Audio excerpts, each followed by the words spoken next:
The action of the film begins in a large modern city, the name of which remains unknown. A young taxi driver suddenly stops his car in the middle of the road because he unexpectedly loses his sight.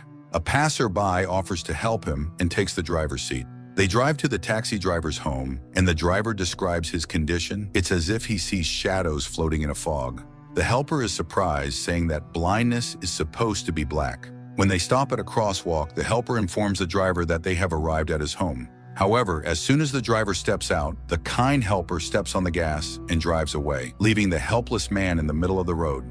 The man asks passers-by for help, and one of them escorts him home and helps him get to his apartment. The taxi driver's wife is very concerned about her husband's condition. She quickly finds an ophthalmologist's phone number and takes her husband to an appointment, shocked by the thief's behavior in robbing a blind man so easily. The doctor examines the taxi driver but finds no visual impairments. He writes down the results of the examination and advises the young man to be admitted to the hospital for a full checkup. The couple returns home. Meanwhile, the doctor continues his practice, examining the next patients, including a child, a woman in dark glasses, and a one-eyed old man. Later, he returns home and tells his wife about the strange case. They spend a quiet evening together, while one of the doctor's patients goes to a pharmacy, buys medication, and takes a taxi to a hotel because she works as a call girl.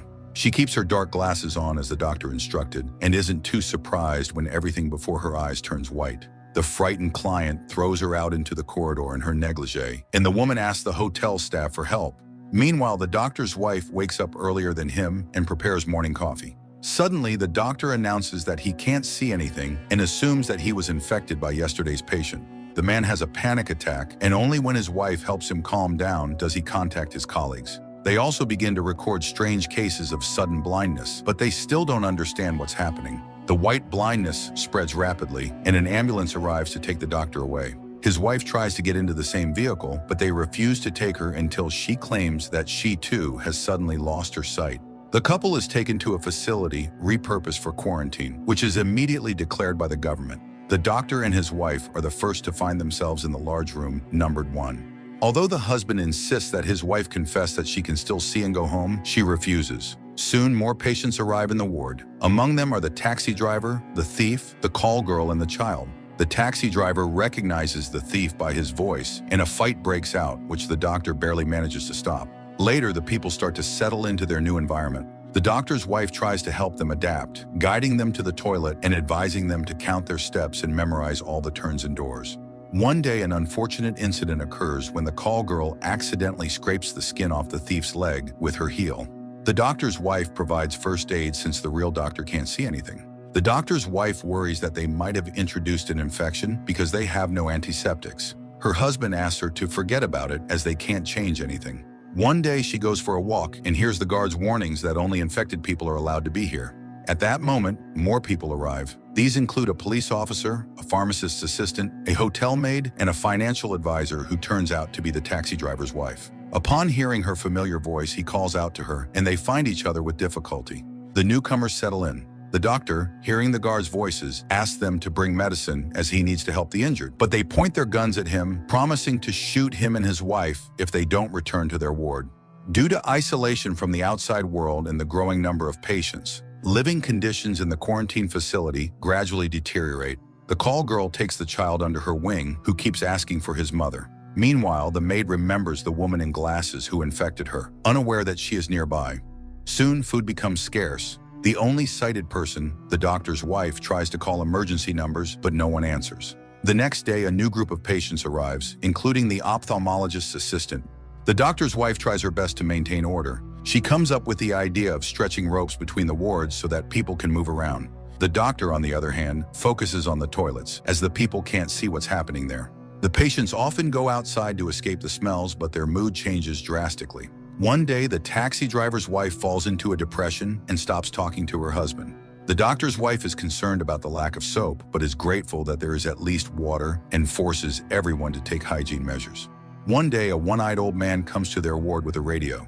He shares the news. In the first 24 hours, there were many infected people. Helpless doctors were involved in continuous conferences because no one knew what to do. But then they too started going blind.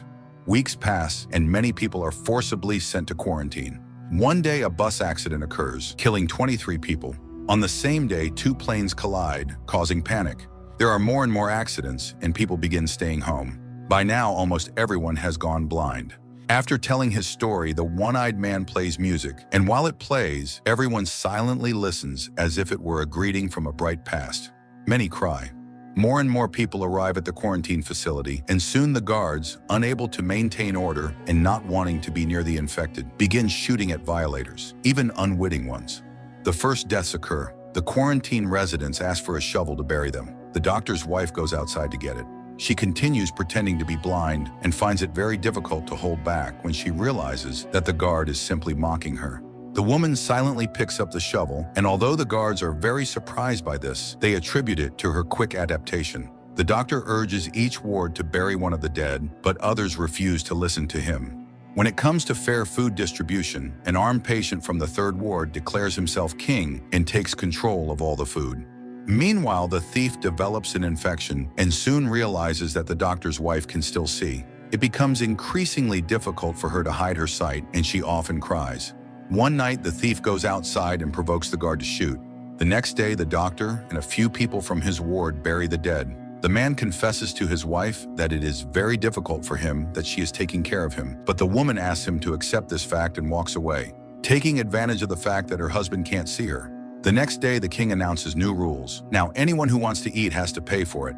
He mockingly sings for everyone, demanding that his supporters sing along. Later, a real battle for food breaks out, but fearing the weapons, no one dares to resist. The king demands valuable items in exchange for food, and he realizes that the doctor's wife can see. Her husband tries to rally everyone for resistance, but people don't understand the value of their jewelry anymore. After all, they are of no use now, so people take off all the expensive things they have.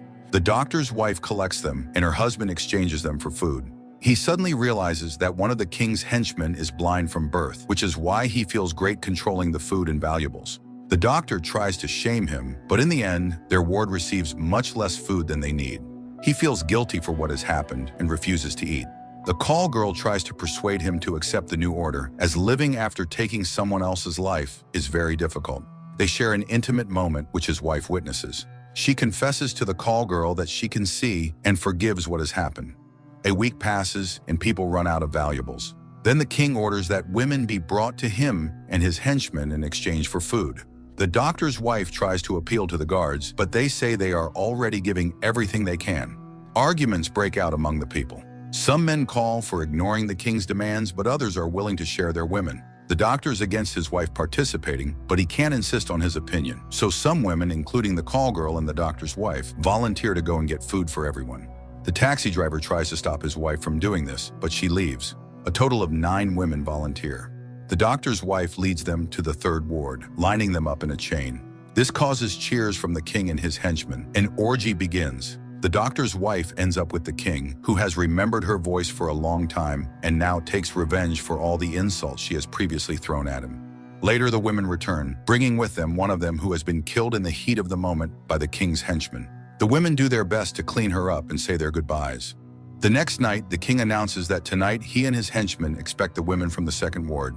The blind man from birth comes to ask if those who visited them yesterday have recovered. The doctor's wife tells him about the death of one of them. He falls silent and leaves. The doctor's wife takes scissors and goes to the third ward. She finds the king busy and kills him, but the blind man from birth recognizes her by her steps and grabs a gun. He orders her to be caught, but the women flee. Before leaving, the doctor's wife promises that for each day without food, one of the third ward's residents will die, and she won't miss. The woman tells her husband everything, and he realizes that they are in for a war. He orders the doors to be barricaded. After some arguments, the men in his ward suddenly decide to go and simply take the food. 12 volunteers gather, led by the doctor's wife. But at that moment, one of the rape victims starts a fire. The king's henchman, frightened, begins shooting, and people run in all directions. The doctor's wife leads the people from her ward into the courtyard. She calls for the guards, but no one responds. Then the woman opens the gates and realizes that no one is guarding them. The infected head into a half-ruined city filled with garbage and corpses. Everywhere, surviving groups clash over food. The doctor's wife finds a relatively intact store and leads her people inside. She orders them to lock up and not let other groups wandering the city inside.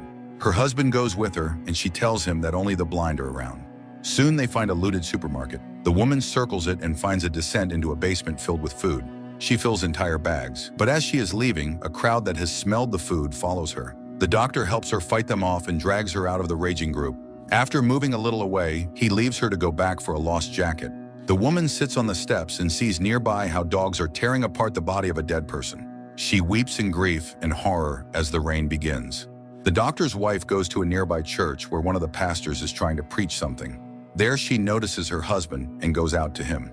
They return to their people, who are washing in the rain, rejoicing in the water. They are happy that the doctor and his wife have returned and rush to hug them. Later, everyone rests in the store, and the doctor's wife suggests that they all move to their home.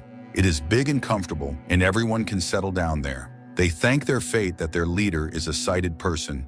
The group sets off. The doctor's wife talks about what is happening around them, and people describe themselves, their hair, and eyes so that their friends can imagine them. Soon they arrive at the house. The door is locked, but that doesn't mean no one is inside, so they act cautiously. The doctor's wife asks them to remove their dirty clothes as they have enough clean clothes for everyone. Later, people tidy themselves up, making jokes about their appearance for the first time. The doctor's wife helps everyone wash thoroughly. Suddenly, the one-eyed old man confesses that he is happy. He has found a family, and for the first time, he wants to live with someone, helping them and caring for people. Later, everyone sits down at the table and raises a toast to the human family. In the morning, the doctor's wife puts things in order and suggests holding a meeting to establish rules of conduct, as there isn't much food left. And suddenly, the first infected, the taxi driver, announces that he can see everything around him. His sight has returned as unexpectedly as it had left. People rush to embrace each other, as this means that the blindness is temporary. Everyone rejoices, realizing that the disease will soon pass. They will be able to see again, and this time people will truly open their eyes. And the doctor's wife suddenly realizes that her heavy burden has ended and she has become free. The film shows people of completely different ages, nationalities, genders, and professions united by one misfortune. But how differently they react to the disaster that has befallen them. One thing remains unchanged, the conclusion that a person must remain human, and only this can save and show the way to the light, even in total darkness.